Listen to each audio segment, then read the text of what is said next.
અનાથ આશ્રમ આગળ થઈને તમે નીકળો અને યા નાના નાના બાળક રમતા હોય ને એને પૂછો કે બેટા તમે આ શું કામ આવ્યા? તારી બાળકોનો જવાબ હશે કે અમારા માવતર છે ને એમના નાના નાના મૂકીને મરી ગયા ને એટલે અમારે અનાથ આશ્રમમાં આવવું પડ્યું. કોઈ વૃદ્ધાશ્રમમાં જાઓ, કોઈની માં હોય, કોઈનો બાપ હોય, એવા વડીલ ને પૂછો કે માં બાપુ તમે આ શું કામ આવ્યા? તારી વડીલોનો જવાબ હશે કે અમારા દીકરા છે ને નાનપણમાં ન ગુજરી ગયા ને એટલે અમારે વૃદ્ધાશ્રમમાં આવવું પડ્યું. આજ આખું પરિસ્થિતિ સાહેબ બદલાઈ ગઈ છે. અને આ યુગના મંડાણ થવાના હતા. એ કૃષ્ણ પરમાત્માએ 5251 વર્ષ પહેલા જાહેરાત કરેલી. કૃષ્ણ એક એવો અવતાર ભારતમાં થઈ ગયો. પરમાત્માએ જેટલા અવતાર લીધા ને એ પહેલા એક શક્તિનું પ્રાગટ્ય થયું છે સાહેબ. વારાહ અવતાર લીધો તો વારાહી માતા પ્રાગટ્ય થયા. જેટલા અવતાર લીધા એટલા માતાજીઓ પહેલા પ્રાગટ થયા અને પછી પરમાત્માએ અવતાર લીધો છે. હસ્તિનાપુરનો દરબાર, એક બાજુ માં કુંતાજી ને દ્રૌપદીજી બેઠા છે, સામે પાંચે ભાઈઓ અદબ વાળીને બેઠા છે, કૃષ્ણ પરમાત્મા બેઠા છે. એટલે કૃષ્ણ પરમાત્માએ બે હાથ જોડીને વિનંતી કરી કે મારે હવે દ્વારિકા જવું છે, મને રજા દિયો. કુંતા માતા, દ્રૌપદીજી પાંચે ભાઈઓની આંખમાંથી આહોડાની ધાર થવા માંડી કે પ્રભુ હજુ તો આ યુદ્ધના ભણકાર મટ્યા નથી, હજુ તો હરખા મળ્યા નથી, બેઠા નથી, વાતચીત નથી કરી અને તમે દ્વારિકા જવાની વાત કરો છો. ત્યારે કૃષ્ણ પરમાત્માએ એક જ જવાબ આપ્યો હતો કે હવે પછી એવા યુગના મંડાણ થવાના છે કે એ યુગના મંડાણ થાય એ પહેલા મારે મારી કાયા અને માયા બેને હંકેલી લેવાના છે. તો કે કેવા યુગના મંડાણ થવાના છે?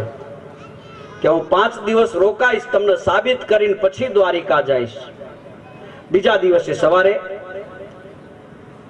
અર્જુનના ઉત્તર દિશાએ મોકલ્યા, ભીમસેનના દક્ષિણ દિશાએ, એક ભાઈને પશ્ચિમમાં અને સહદેવ અને નકુળને પશ્ચિમ અને પૂર્વમાં મોકલ્યા.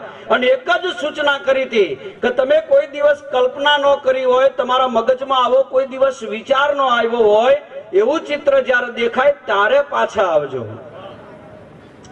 ચારે ભાઈઓ ચારે દિશામાં ગયા. 4 દિવસ વીતી ગયા. 5મા દિવસની હવાર ચારે ચાર આવી ગયા છે. હસ્તિનાપુરનો દરબાર ભરાણો છે. કૃષ્ણ પરમાત્માએ પેલા અર્જુનજીને ઉભા કર્યા. અર્જુન, તમે શું જોયું? જેમ કોઈ જોગીએ તપ આદર્યું હોય, હાથમાં રુદ્રાક્ષની માળાનો બેરખો હોય અને માળાનો દોરો તૂટે અને જેમ ધરતી માથે પારા વેરાય એમ અર્જુનની આંખમાંથી આહુડા વેરાવા માંડ્યા કે પ્રભુ મેં કોઈ દિવસ કલ્પના નહોતી કરી, મારા મગજમાં આવો કોઈ દિવસ વિચાર નહોતો આવ્યો ને એવું ચિત્ર મેં જોયું. તો કે શું ચિત્ર જોયું? હું હાલતો હાલતો જતો તો થાક લાગ્યો, એક ઝાડવા નીચે આરામ કરવા રોકાણો અને બરોબર મારી આંખ લાગીને મારી સામે એક ચિત્ર પડ્યું. એવું ચિત્ર પડ્યું ભયંકર કે 2 મોટા ઘડા પાણીથી છલોછલ ભરેલા પડ્યા હતા અને બેની બાજુમાં બીજા 2 ઘડા નાના હતા, એ કોરા હતા, ખાલી હતા, એમાં પાણી નહોતું. તો પછી શું થયું? તો કે ભરેલા ઘડા 2 ઊંચા થયા. એમને પોતાનું બધું પાણી આ નાના ઘડામાં ઠાલવી અને નાના ઘડાનો તરબોળ કરી અને પોતે ખાલી થઈને હતા નિયા ગોઠવાઈ ગયા. પછી કે નાના ઘડા ઊંચા થયા. એમને પોતાનું બધું પાણી આ મોટા ઘડામાં ઠાલવ્યું, પણ મોટા ઘડાના હૈયા ભરાણા નહીં, કોરા રહ્યા, એ ખાલી ને ખાલી રહ્યા. સમજાણું અર્જુનજી? કે ના? તો સાંભળો, ઈ જે 2 મોટા ઘડા હતા એ માં અને બાપ હતા અને બાજુમાં જે 4 નાના પડ્યા હતા ને એના 4 સંતાનો હતા. 2 માવતર 4 સંતાનોના હૈયા ઠારી શકશે, પણ 4 સંતાન ભેળા થઈને 2 માવતરના હૈયા નહીં ઠારી શકે ને એવા યુગના મંડાણ થવાના છે. ભીમસેનને ઉભા કર્યા. તમે શું જોયું? ભીમસેનની આંખમાંથી જેમ બોરડીથી બોર ખરે ને એમ આખું આહુડા કરવા માંડ્યા કે પ્રભુ 2 મોટા સરોવર હતા. એમાં જે મોટું હતું એ પાણીથી છલોછલ ભરેલું હતું અને નાનું સરોવર હતું ને એ કોરું હતું. જે કોરું સરોવર હતું એ ભરેલા સરોવરના હાથ જોડીને વિનંતી કરતું હતું કે તારામાંથી થોડું પાણી જો મને આપે તો મારા પેટાળમાં કેટલાય જીવજંતુ છે ને એ બચી જાય, મોટા થઈ જાય. પણ મોટું સરોવર નાના સરોવરને પાણી નહોતું દેતું. દૂર એક ખાડો હતો, ખાબોચિયું હતું, એમાં પાણી દેતું હતું. નો સમજાણું? ભીમસેન સાંભળો, એ જે 2 સરોવર હતા ને 2 હગા ભાઈઓ હતા. મોટો ભાઈ અઢળક સંપત્તિમાં આળોટે છે અને નાનો ભાઈ ગરીબ છે, અને ગરીબ ભાઈ પોતાના અમીર ભાઈને વિનંતી કરે છે કે થોડું ઘણું મને આપે ને તો મારા બાલ બચ્ચા મોટા થઈ જાય. પણ હગો ભાઈ હગા ભાઈને ધન નહીં દે. દૂર ખાડો ખાબોચિયું કહેતા કે જ્યાં નામની તકતીઓ લાગશે, વાહવા થશે, એવી જગ્યાએ જઈને ધન દેશે, પણ હગો ભાઈ હગા ભાઈને નહીં દે ને એ યુગના મંડાણ થવાના છે. તમે સાહેબ એક કલ્પના કરો કે પેલા ભાઈઓના પ્રેમ કેવા હતા. બે ભાઈઓનું ભેળું હાલે, મજિયારું. છૂટા પડ્યા એટલે ખેતરમાં વચ્ચે સીધો થયો. બે ના બાજુમાં ખડા છે. બરોબર રાતે 12 વાગે નાનો ભાઈ જાગ્યો કે હું તો હજુ જુવાન છું અને મારા ભાઈ તો મોટા થઈ ગયા છે, એના છોકરા છે, એ કેવી રીતે પૂરું કરશે? તો પોતાના ખળામાંથી 10-12 કતેડા ભરી અને ઘઉં નાના મોટા ભાઈના ખળામાં જઈને નાખી આવ્યો.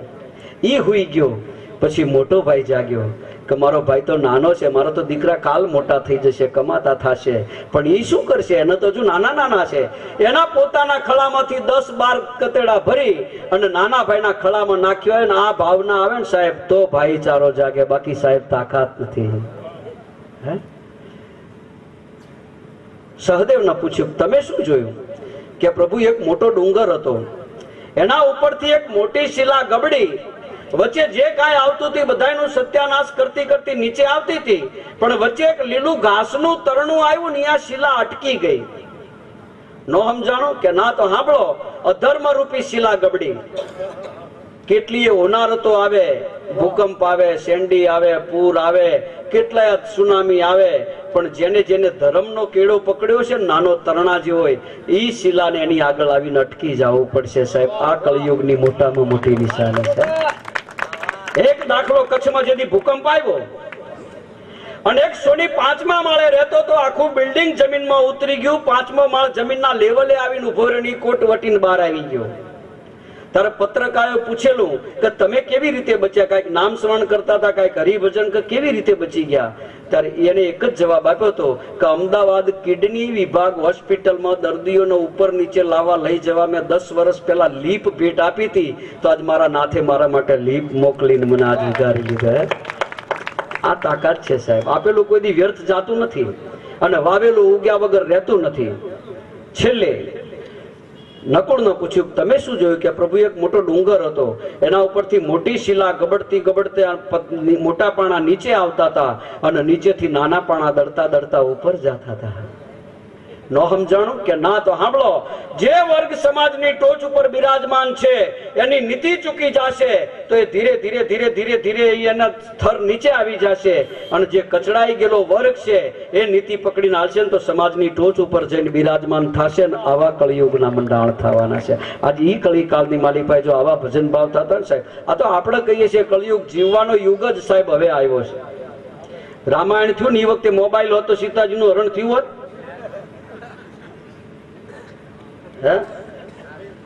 બાઈક હોત તો હનુમાનજી ઉડવું પડે. આ યુગ સાહેબ આ સતયુગ જ છે, પણ આપણા માણસોના માનસ બદલાઈ ગયા, પ્રકૃતિ બદલાઈ ગઈ. એમાં ખાસ આ કળિયુગ છે, મેં કીધું શક્તિનો યુગ છે, એટલે બહેનોને જાગૃત કરવાની જરૂર છે. જો સ્ત્રી શક્તિ જાગૃત થાય ને તો બધું જાગૃત જ છે. આપણે તો બાપા સીતારામ જ છીએ. આ તો ભારત છે સાહેબ, કમ દેશ નથી. આપણી સંસ્કૃતિ એને સમજવા માટે તમે ભલે આપણા બાળકોને અંગ્રેજી મીડિયમમાં ભણાવો, પણ ગુજરાતી તો લખતા વાંચતા શીખવાડજો. અંગ્રેજીના અમે કઈ વિરોધી નથી, એવું નથી. અત્યારે અંગ્રેજી જરૂરી છે. તમે ખાલી દક્ષિણ ભારતમાં જતા રહ્યો, ઢોલક વાળો કે કાકા મારે ડુંગળી ખાવીશ. મેં કીધું મદ્રાસમાં ડુંગળી શું કહેતા હશે? મેં વેઇટરને બોલાવ્યું, કમ કમ આવ્યો. મેં કીધું કાંદા હે કાંદા? આમ ડોળા કાઢીને જોવા માંડ્યો, બરે બોલ્યો નહીં. મેં કીધું પ્યાજ પ્યાજ, તોય ડોળા કાઢીને જોવા માંડ્યો, બોલ્યો નહીં. હું ઇંગ્લિશમાં બોલ્યો, મેં કીધું ઓનિયન, તોય ન બોલ્યો. બાવડું પકડીને લઈ ગયો, રહોડામાં ડુંગળીનો ઢગલો પડ્યો તો મેં કીધું ધીસ. મને કે ડુંગળી કોની યાર, હું એ ચલવાનો જ છું.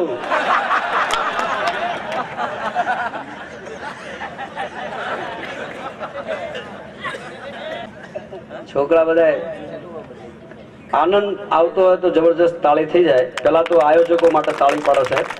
એમાં અમારા જોઈતારામ પછી અમારા બકા મહારાજ નાના નાના રોડા ભેળા કરીને અમે એક નાનું દેરું બનાવ્યું હતું ને એમાંથી આ જગ્યાએ પહોંચ્યું સાહેબ. વિચાર તો કરો, ઈ માં ભગવતીની તાકાત કેટલી. હે, ખાલી ઈટો ભેળી નાના નાના ટુકડા ભેળા તમને ગામમાં દેખાય. આ શક્તિની તાકાત છે સાહેબ. અને બહેનોમાં તાકાત જ છે સાહેબ. એક ભાઈ છે ને ડુંગરો ચડી ગયો, ડુંગરો ચડીને બાવાજી પડે બેઠા હતા ને એમના પગમાં પડી ગયો. બાવાજી બાવાજી મારી ઘરવાળી મારી એક વાત માનતી નથી, એવો મંત્ર આપણ મારા વસ થઈ જાય. બાવાજી કે હું અમથો બાવો બન્યો છું. એક ભાઈ આવ્યો, હા, અને શક્તિ છે ની પ્રમાણ આપીને કહી દઉં, પતિ અને પત્ની કદાચ કજીયો થાય તો પતિ વારે ઘડીએ કહેતો તે મારા માટે શું કર્યું, તે મારા માટે શું કર્યું. 10 વર્ષ કજીયો હાલ્યો. એક દી બાઈ કંટાળી કે બેહી જાવે મારી સામે, તું કહેશે ને કે મેં તારા હાટું શું કર્યા. હકપણની ચુંદડી ઓઢી, આ કાયા મારી માથે, આ દેહ મારો માથે ચુંદડી તારા નામની, ચોરીના 4 ફેરા ફરી માથું મારું, વાળ મારા શેથામાં સિંદૂર તારા નામનું હતું, કપાળમાં સૌભાગ્યની નિશાની ચાંદલો તારા નામનો, નાકમાં નથ મારી મોતી તારા નામનું, ગળામાં મંગલસૂત્ર તારા નામનું, હાથમાં ચૂડી તારા નામની, અને 9 મહિના ઉદરમાં રાખીને પ્રસૂતિની પીડા વેઠીને જન્મ દીધો. દીકરી હોય દીકરી, એની વાય નામે મેં તારું જ લખાયું છે, મારું નથી લખાયું. અને કદાચ કોઈ સંત પુરુષ ચિકન ગલુડિયા, આ શક્તિ સાહેબ, શક્તિ જીવાડી શકે. અને શિવ અને શક્તિ બેના પ્રમાણ આપણા ભારતમાં મળે સાહેબ. બીજે કે તમે આવા ઇતિહાસો ન જોવા મળે સાહેબ. છે સંસ્કૃતિ બધા ભણાવશો ને તો એ ડખો છે, ને ઓછું ભણાવશો તો એ ડખો છે. કઈ કર્યા વગર તો કઈ છૂટકો નથી. હે, તમે જોજો, અમુક અમુક તો હાવ દેશી હોય બચારા, છોકરા ઇંગ્લિશ મીડિયમમાં મૂક્યા હોય એટલે રિઝલ્ટ હરખું આવે ને એટલે ટીચર મમ્મીને બોલાવે, ઘરે અંગ્રેજી બોલો નકા નપાસ થાય. એટલે મમ્મી ઘરે અંગ્રેજી બોલવાનું શરૂ કરે. છોકરું ખાતું તો ડીશ લઈને વાહે વાહે દોડે, બેટા ઈટ કરી લે, બેટા ઈટ કરી લે. એક જ અંગ્રેજીનો શબ્દ આવડે છે. હાલમાં દીકો મોડું થાય, જો ઘડિયાળમાં છી કરતો છોકરું ચક્કર ખાઈ જાય. ત્યાં જહુ માતાનું મંદિર છે સાહેબ, દરેકે જોયું છે. એક એવી શક્તિ સાહેબ, ઘરાસિયાની દીકરી, અને જેના ગુરુ ઓગળનાથ હતા, સમર્થ ગુરુને શિષ્ય, પણ નાની. અને બરોબર ઈ જયારે ધુલાની સાસરી સાહેબ ધાયણજમાં થાય, ઈ પોતાની ઘરવાળીને તેડવા આવેલો ધુડો, એની ઘરવાળીને તેડવા આવેલો. પેલા હાજે સંધ્યા ટાણું થાય ને એટલે દીકરીને વળાવતા, અને આખા કુટુંબની બાયુ ટકા દેતી. અહીંયા ધૂળો આવ્યો છે પોતાની ઘરવાળીને તેડવા, એટલે હાળીઓ બધી ભેળી થઈ કે ધૂળા આખા જગતમાં ઢોલ વગાડો છો, અમને ઘડીક તો ઢોલે રમાડો. આ જહુએ વલોણું પૂરેલું સાહેબ, ગમર ગમર વલોણાનો નાદ આલે, અને ધૂળાની જેડી જ્યાં ઢોલ માથે ફરવા માંડી, અને જહુના પગ થરક થરક થરક થરક થરક થરક થવા માંડ્યા. અને બરોબર એ વખતે માની નજર જહુના પગ સામે પડી. જહુ બેટા શું છે? કે માં ઢોલ વાગે છે. કે એવા ઢોલ તો વાગે, પણ આ તો ધૂળાનો ઢોલ છે. ત્યારે અપરમાં હતી અને મેણું માર્યું કે ધૂળાનો ઢોલ ના ધૂળો જો એટલા હારા હોય તો હવે ધૂળાને રેજો વળતા પાછા પગલા કરતા નહીં. અને સાહેબ એક ગરાસિયાની દીકરી છાતી આમે ઘૂમટો તાણી નેવાની ધૂળ માથે ચડાવી અને હવાવરના ભાઈના માથે હાથ મૂકી અને પોતે ઢોલે રમવા નીકળી. ઢોલ તો 2-3 કલાકનો ખેલ હોય, પછી ક્યાં જવું? પાટણના તળાવના વડલે ધાયણકના આખો દિવસ જહુ વડલા નીચે ઉભા રહ્યા. બરોબર સંધ્યા ટાણું થયું, દીકરીને વળાવવા શરૂઆત થઈ, અને અહીંયા તળાવના કાંઠે થઈને ધુલાને જવાનો રસ્તો. બરોબર દિવસ આથમી ગયેલો. ધૂળો પોતાની ઘરવાળીને લઈને ત્યાંથી નીકળ્યો. સ્ત્રી એક હતી, પણ 2 ઝાંઝરના અવાજ આવવા માંડ્યા. 2 ઝાંઝરના અવાજ આવવા માંડ્યા. ધૂળો ગભરાણો કે કોઈ ભૂત હશે, પડીલ હશે, કે ચુલેટ હશે, શું હશે. આમ પાછળ નજર કરી તો 2 બાઈઓ આવતી હતી. એટલે ધૂળો પાછો જઈને જહુના હાથ જોડીને ઉભર્યો, માં તું ભૂત છે, ચુડેલ છે, શું છે? કે ધૂળા હું ભૂતય નથી ને ચુડેલ નથી, હું ગરાસિયાની દીકરી છે, જહુ મારું નામ છે. પણ માં મારી હારે શું કામ? હાંભળ ધૂળા, જેથી ઘરેથી નીકળી હું જે વખતે, ત્યારે મારી માએ મને મેણું માર્યું હતું. તારા ઢોલના તાલે હું તાલે રમવા આવી હતી. ત્યારે મારી માં એટલું બોલી હતી કે ધૂળો હારો હોય તો ધૂળાને રહેજો. હવે તું મને માં તરીકે રાખ, બેન તરીકે રાખ, દીકરી તરીકે રાખ. હવે જ્યાં સુધી આ જીવન છે ને ત્યાં સુધી ધૂળો મારી હારે હોય. મોહલ્લામાં આવ્યા, આખો મોહલ્લો ભેળો કર્યો સાહેબ. બધાને વાત કરી કે આવી બીના બની છે.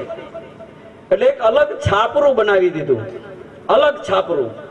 અને ઘર દીઠ વારા કાઢ્યા. જમવાનું પાણી આ ઘરેથી આજે આવે, બીજા ઘરે બીજા દિવસે આવે, એવી રીતે વારા કાઢ્યા. અને બરોબર જહુ એટલું બોલ્યા, ધુળા હવે હું છાપરામાં જાઉં છું, હવે કોઈ દી મારું મોઢું કોઈ ભાળશે નહીં, મને કોઈ સાંભળશે નહીં. સાહેબ 20 વર્ષ વીતી ગયા, દિન ગણતા માસ ગયા, વરહે યાતરિયા, આ સુરત બોલાણે સાહેબાન નામે વિહર્યા. 20 વર્ષનો ગાળો વીયો ગયો. કેવું ભજન કર્યું છે સાહેબ એને. અને આ રખેહળ સમાજ, રૂખી સમાજ, એમના સમાજમાં કઈક બીજા ગામમાં કઈક પ્રસંગ હતો એટલે આખો મોહલ્લો પ્રસંગમાં ગયેલો. અહીં આશ્રમમાં કૂતરું મરી ગયેલું, 3 દિવસ થઈ ગયેલા, કોઈ આવેલા નહીં. એટલે બાપુએ કેવડાયું, ભાઈ આ કૂતરું ખેંચી જાય એવું કયો કોઈ, નહીતર આખો મોહલ્લો હળગાવી મારો. કે 3 દી થઈ ગયા. કે બાપુ કોઈ છે નહીં, ખાલી એક ડોશીમાં છે, તો કે એને લઈ આવો.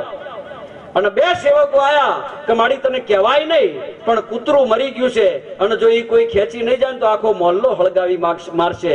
ત્યારે જહુ એટલું બોલ્યા કે મારો દેહમાં પંડમાં દેહ હોય, જીવ હોય ત્યાં સુધી કે આ મોહલ્લો કોઈ હળગાવી ન કે હાલ કે હું આવું છું. 20 વર્ષ જેને મને અન્ન પાણી પૂરા કર્યા હોય, મને આશરો આપ્યો હોય, અને હું હોય ને એ મરે, એ બળે. હાથમાં દોરી લીધી ને એક દંડીકો લીધો, આશ્રમમાં આવ્યા, છાતી સામે ઘૂમટો તાણ્યો છે. ક્યાં છે કૂતરું? કોઈ કે આગળ આગળ એમ કરતા કરતા લઈ ગયા. જેવા કૂતરાની પગમાં દોરીની આંટી મારવા જાય ને ત્યાં એક બોલ્યા મહંત કે જહુ એવી રીતે નહીં બેટા, એને ઊભું કરીને લઈ જવાનું છે, કૂતરાને ખેંચીને નહીં. એમ એક દંડો, બીજો દંડો, ત્રીજો દંડો મારે ત્યાં આગળ કૂતરું વાહે જહુ. અને સાહેબ આખો આશ્રમમાંથી બધા ધીરે ધીરે ગામમાંથી બધા ભેળા થયા. અને બરોબર જહુ તળાવના પાદરે પાછા વડલે આવ્યા એટલે હાથ લાંબા કરીને કહી દીધું કે હવે રોકાઈ જાજો, હવે કોઈ આગળ ન આવતા, હવે મજા નહીં આવે. એક જ વાત આવી કે હવે મેં આને સમાજ જીવવા નહીં દે, મારું ભજન મને કરવા નહીં દે. તો આ મારી સમાધિ ગોળો, સમાધિ ગોળાવાની ચાલુ થઈ. બાપુને એટલું કીધું ઓગળનાથને કે બાપુ કદાચ હું આ સમાધિ લઈશ તો અહીંયા નાનું દેરું ગામ બનાવશે કે મોટું મંદિર બનાવશે, છેવટ પાળીઓ તો ઉભો કરશે ને. પણ ઈ પાળિયાની કે મંદિરની પૂજા આ મારો રખેહળ સમાજ કરે, બાકી બીજો કોઈ નહીં. એને મને આશરો આપ્યો છે. સમાધિ ગોડાણી પદ્માસન વાળીને જવું બેઠા કે હવે ધુળાને બોલાવો. ધુળાનું શું કામ છે કે વાગતા ઢોલે આવી હતી ને વાગતા ઢોલે જવું છે. ધૂળો જે આવ્યો સાહેબ, ઢોલની જેડી જ્યાં ઢોલ ઉપર પડવા માંડી અને ધીરે ધીરે ધીરે આ જહુ માથે ધૂળ ચડવા માંડી. એક બાજુ જહુની સમાધિ થઈ ગઈ અને એક બાજુ ધૂળો છે ને ધૂળની ઢગલી થઈ ગયો. હાલે સાહેબ તમે જાઓ ધાણેજમાં, રખેહળ સમાજ જ માતાની પૂજા કરે છે, એનું મોઢું કોઈએ જોયું નથી અને જહુનો કોઈ દિવસ ફોટો તમે નહીં જોયો હોય સાહેબ. આટલું મોઢું તો ઢાંકેલું છે. ઈ શક્તિ છે સાહેબ, ઈ આ માતા બેનું દીકરીઓ. અને એના સાનિધ્યમાં બેઠા હોય. આજ માં ભગવતી અલોણીનો પ્રાણ પ્રતિષ્ઠા મહોત્સવ હોય ત્યારે બધા આખા ગામના અહીંયા હિલોળે ચડ્યા હોય, ઠનગાટ કરતા હોય બાપુ. તો આજે દરેકે દરેકનું મન મોર જેમ નાચે ને એમ નાચતું હોય. તો આપણે અભેસિંહ બાપુ અને દમયંતીબેન સાથે વિનંતી કરીએ, મર મોર બની ઠનગાટ કરે ગીતની શરૂઆત કરી. પાછા એમને મોજ આવે એવા મોર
નટુએ કીધું ને કે અહીંયા જે આવશે ને એ અહીંયા માતાજીને અર્પણ કરીને જવાનું છે.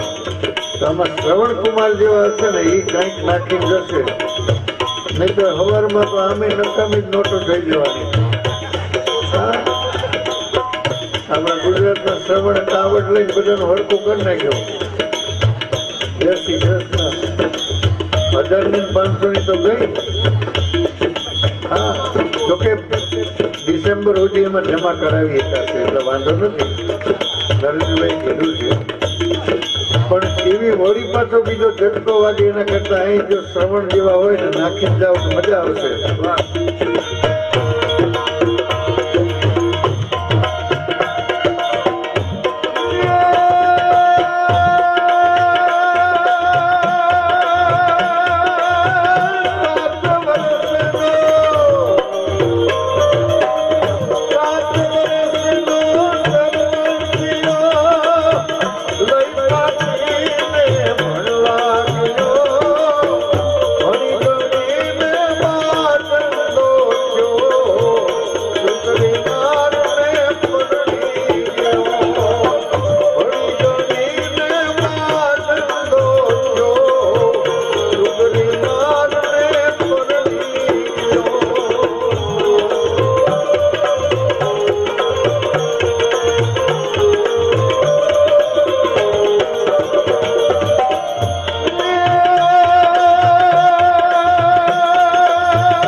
નવોઢા સ્ત્રી પોતાના વાલમની વાટ જોવે. હવે પતિને વાલમ કહેવાય. અત્યારે તો એવું કઈ હવે બહુ રહ્યું નથી. અમેરિકામાં તો હની કે છે, હની. સાહેબ ત્યાં જાય છે ને એટલે એમને ખબર હશે. પણ વાલમ કહીને બોલાવે, એનું નામ ન લે અને એને બોલાવે, એની રાહ જોવે. અત્યારે કેવા ગીતના શબ્દો મળે.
નણંદનો વીર કહીને બોલાવે.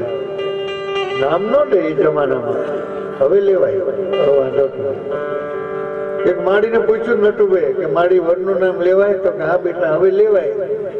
નામ લે વરનું જ પાપ જાય ઘરનું. હા, એટલે હવે બોલાવે ત્યારે અમારા અશોક ને તો અશકો કે છે. બોલો. હા, અશોક કે ત્યાં સુધી તો વાંધો, અશકો કે પણ વાલથી એકબીજાને બોલાવે. પણ જે વાલમની વાટ જોતી હોય ને એ વાલમ આમ સામે દેખાય, ચાંદો ઉગીને માથે આવ્યો હોય અને પછી હૈયામાંથી જે સૂરો નીકળે ને, બેન દમયંતી બેન પણ મને સાથ આપશે અને આ ગીતો ઠેઠ અમેરિકા સુધી પહોંચાડવા છે. વાહ.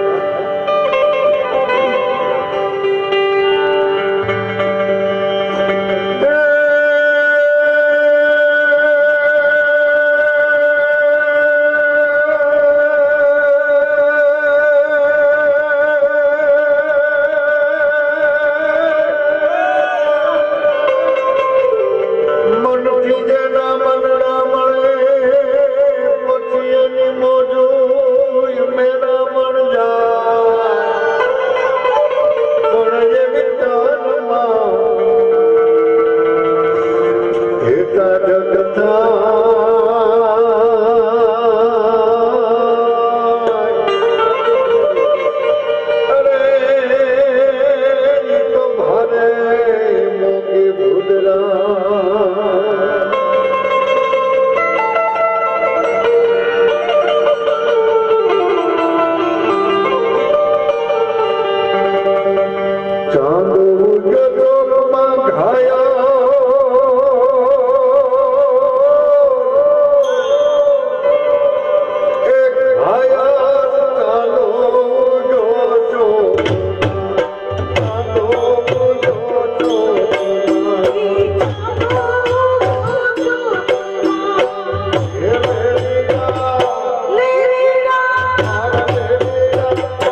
Oh,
વાલમની વાટ જોવે.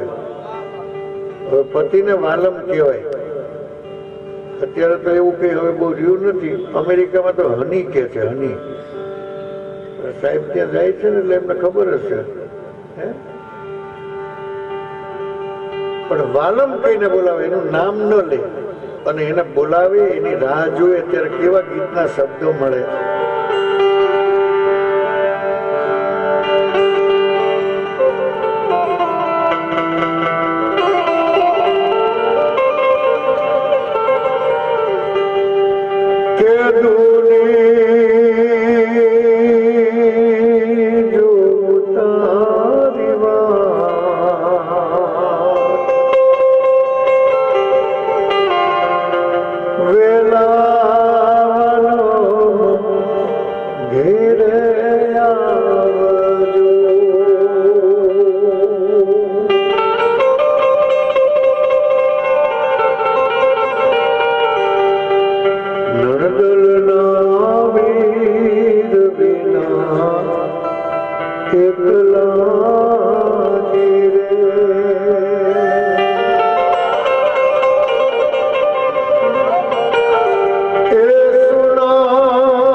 નણંદનો વીર કહીને બોલાવે.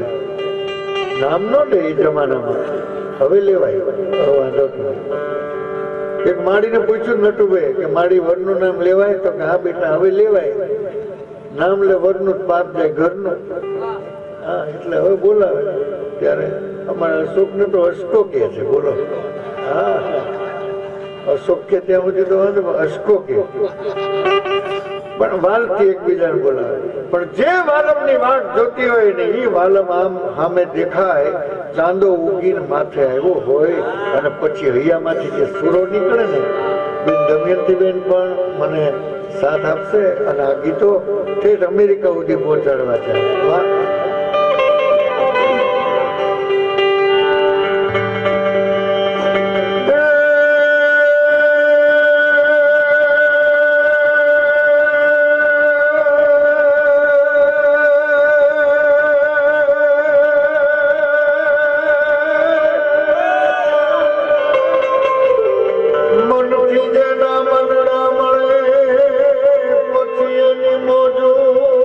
મેરા મન જા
રે